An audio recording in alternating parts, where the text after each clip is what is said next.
Joining us now, Congressman Scott Taylor, Republican, 2nd District, Virginia Beach area, also Eastern Shore, some of Norfolk, goes all the way up to Williamsburg, a long district.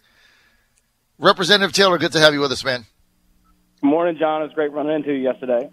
I know. I got to tell this story. So you're actually booked on the show, and I'm walking towards the Capitol and walking right up the street from the subway, getting back on an airplane is Scott Taylor. We just happened to bump into each other, had a little bit of a chat there. So that was good. Now, you were telling me last night, Congressman, you just got back from the southern border of what did you learn, sir? Well, John, as you know, I'm on the Appropriations Committee, and one of my subcommittees is Department of Homeland Security. So I wanted to get on a border trip because obviously we're going to be voting on the budget, and there's just no substitute for seeing, hearing, smelling, feeling things. So we flew down and went to San Diego, El Paso, Tucson, McAllen, Texas. But what I think that probably the biggest takeaways are, first of all, our men and women down there do an outstanding job with what they have. And every sector is different. The needs of personnel, of technology, and infrastructure are completely different from each one. I was very, very impressed by the interagency collaboration. In San Diego, you got DOD, you got the Coast Guard, you got Border Patrol, you got local law enforcement. They're all working together. And same thing across the whole border. What a couple of the takeaways are, I know we've had this discussion in the election about the wall. And the wall, people, there's a lot of fencing. I saw 7 different types of fencing. First list, a couple of them were really good. That's considered a wall as well too. When you hear the wall itself across the whole border doesn't make sense, and quite frankly, it's not needed across the whole border. But there are definitely areas that need replacing of a better wall, and then some areas that need a wall. Period. But then again, there are some areas that could use more technology, and there are some areas that could use more personnel. So the need is not the same everywhere. And that's something that we have to look at moving forward to make sure that we give them the resources that they need for the specific area. And to get a handle on that, San Diego's got a huge maritime border, of course, all the way to West Texas and McAllen. They got a river. They got about over 100 miles of border frontage, but about 300 some miles of river because it snakes around like crazy. And then if you're in Tucson, they've got, mountainous terrain. So things are very different along the whole border. But like I said, I was very impressed by our men and women down there, and I'm looking forward to giving them the resources that they need to combat the huge amounts of drug flow that's coming through the border. Look, there's no question we have to stop this, and we have to just stop the flow of illegals coming into the United States, the drug cartel, everything else. That's one of the reasons Trump got elected, was to put up this wall. What is going to be the level of resistance, both in appropriations and then in the House in general, that basically controls the purse strings, Congressman Taylor? What's the level of resistance on getting the money for Trump's wall? Well, I think that it's not the wall itself. I mean, Republicans. Oh, let me also say, John, we'll tell you that everyone we talked to said that their morale was higher post-election. So there's a big bump for Trump down there at the border. The morale's a lot higher, and they also said that the actual crossings from illegals are way down since inauguration. So Trump's effect is working, and what they're hearing through their intelligence sources, because they use a lot of human intelligence as well too, which of course is very important. They're saying that people south of the border are, reluctant to spend any money to come over the border because they're worried about a Trump presidency, deporting them. So that's a good thing. Trump's effect has actually worked. What I will say is there's not necessarily resistance for funding to secure the border. As you know, Republicans have been talking about securing the border for a long time. Just haven't really done it. So I think there's definitely a move towards that.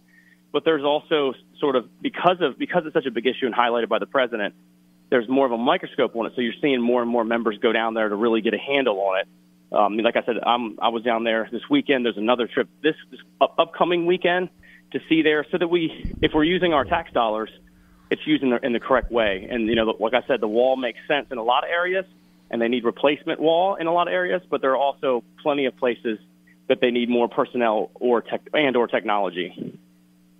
Okay, so technology it looks like meaning it's like surveillance, better cameras and sensors and surveillance to be able to ping and get to people in a quick response.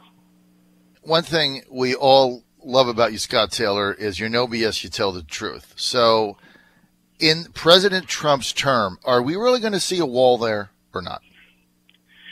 You're going to see a wall in a lot of places, and there's already wall in many places.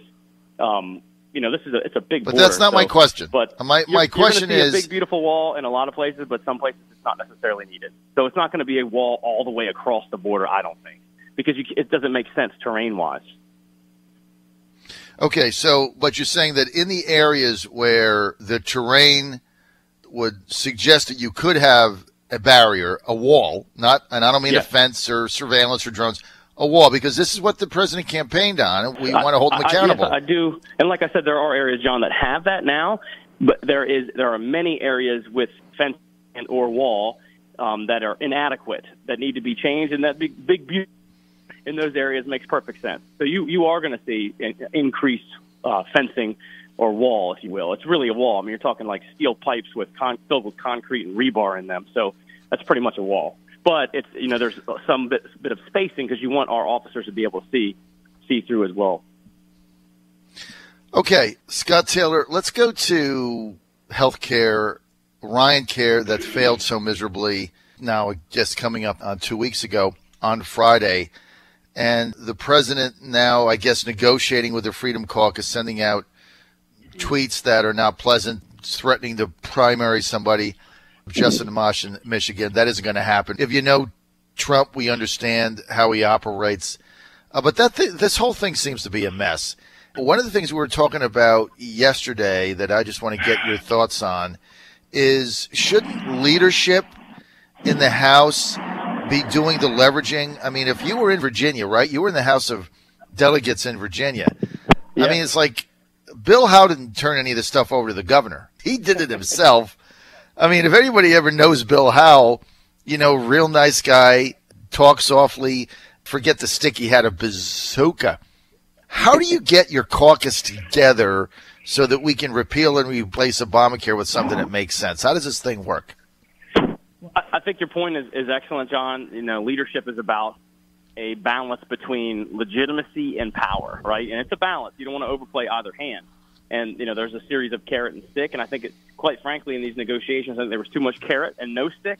Not that you need to, overplay your hand and be super heavy-handed. But the reality is, we're a team now, and this is a team sport. And certainly if you're leading, it is absolutely a team sport. So I think it's imperative that our leadership, and look, I have a lot of respect for them, but they have to, they've got to get the team to walk side by side and move forward. And certainly there are people who in the conference who are more conservative than other ones, and that's fine. They reflect their district typically, and we can push the bill to get it as conservative as possible. But you can't start jettisoning the majority folks, the moderates as well too. I think it's important that everyone in our conference act like a team, and even if they can't get to where they can support the final product, that's fine. Then it's their votes, their prerogatives, their principles.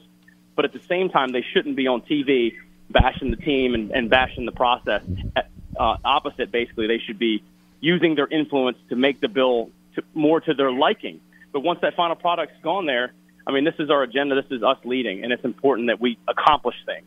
And if we have people who are, on TV bashing our team, then they're being individuals and not part of the team, and they're going to hurt our ability to govern.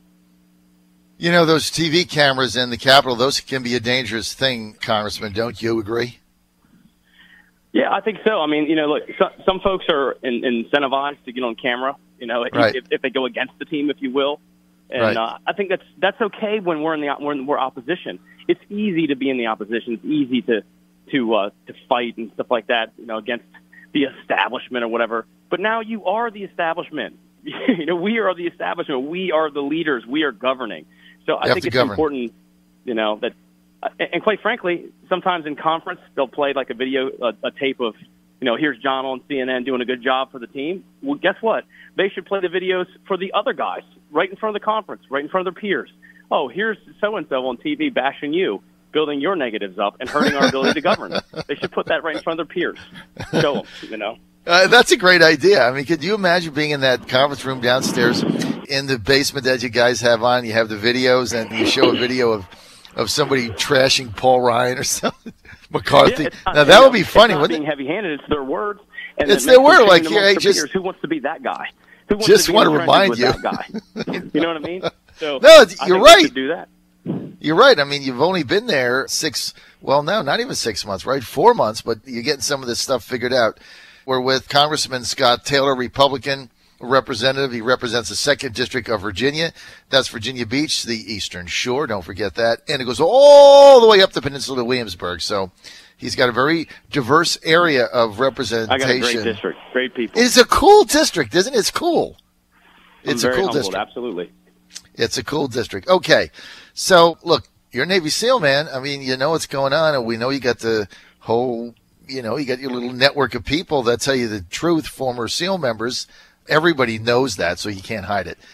Let's get to this, though. We know that, right? We know that you hear one thing in Congress, and then you go to your network, this what I call the Underground SEAL Network, and they tell you the truth, Scott. So we all know that. So you can't even make... There's no doubt about that. Right. So you all know that. Susan Rice, what's the deal? Is it just doing her job? John McCain just got on CNN and called it a dereliction of duty. I guess he woke up early today, didn't have his coffee or something. He was all cantankerous. What is the deal here? What do you think? About what, John? I missed the part. About Susan Rice, potentially unmasking private citizens' names. They're claiming it's just part of her job. McCain just got on TV and said it was a dereliction of duty. CNN is saying there's no evidence. It's part of her job to repeatedly request the identities of people from the rival party who's running. Repeated requests, and the uptick was higher post-election. I think you bring her in, you mandate she testify, and see what's there. You have all these Democrats up here. I see Adam Schiff on TV every day. That's another one on TV all the time. Bashing Nunez and bashing, the Russian influence and all this stuff. Bring her in to testify and see what the deal is. And see where that leads. But I think that it's pretty fishy for sure at a minimum. That she's in there repeated requests from the rival campaign. And yeah, Flynn was unmasked. You just saw an article with Eric Prince being unmasked. Who else was basically leaked? As you know very well, we've been on the show many times. This is compartmentalized information, and there's a finite amount of people who know this. So bring her in to testify. Yeah, do you think we need an independent counsel, an independent investigation, and a special prosecutor for this whole mess? I'm not there yet. I still think, even though I know it's hyper-partisan, I still have confidence in Congress, both the House and Senate, being able to do their job, and their job is oversight. So I'm not there yet. And I'd say that to you. I'd say that to liberal media. I'm just not there yet. Right, but you're not. I tell you, the Dems keep calling for it, but they may want to be careful what they wish for. See, that's why I'm in favor of it, because you know what? When you have nothing to hide, the truth is your friend, right? We all know that. Final question I've got. We'll see what happens now, John, now that Susan Rice keeps coming up, and people are going to start calling for her to testify. Let's see if they continue to call for an independent investigation when that happens. You know what? That is very, very insightful.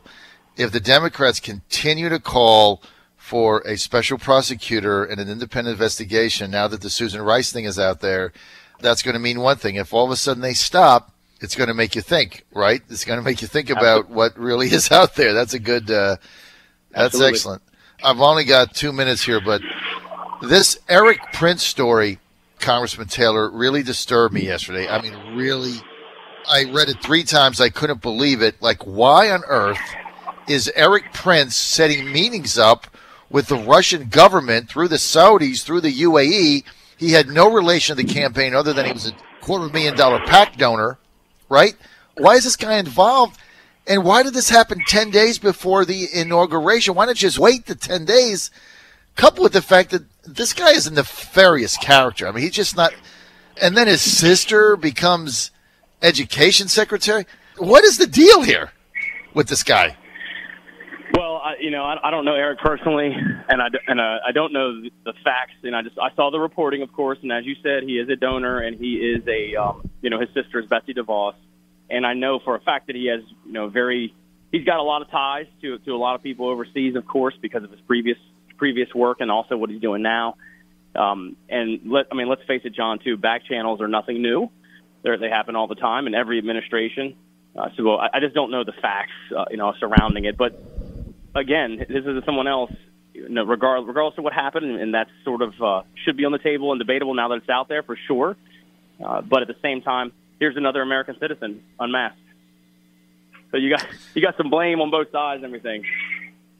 The whole thing is getting creepy and squirrely, and this is a nefarious character. There's a lot of oily people around. And, my thing is, I have no problem with back channels, but it happened 10 days before Trump got inaugurated. Just wait the damn 10 days, and then you can do whatever you want, right? Then you run the executive branch. You wait 10 days. It's something here. It's a good point, John. I think, the president certainly was, prior to being sworn in, was doing a lot of things, that were getting prepared, and I guess he was amped up to get started or something like that. But, of course, as you said, that may get some people into trouble. All right, we're out of time. I want to thank Congressman Scott Taylor for being with us today and for sharing that perspective. Congressman, I'm going to do my show in your office in the next 2 weeks. I talked to Scott Weldon, so we're going to get that set up. People want more information, scotttaylor.us, right? Yes, sir, scotttaylor.us. If you need any official help, taylor.house.gov, taylor.house.gov. John, you're always welcome in my office. I appreciate you having me on the show. Oh, wait, I got one text question here. This caller's texted me now 3 times, begging me to ask this. Question from Adam in the 2nd District is, has Randy Forbes ever called to concede to Scott Taylor? I've never heard from Mr. Forbes. That'll be the answer. Scott Taylor never heard from Randy Forbes. Congressman, thanks for being with us, sir.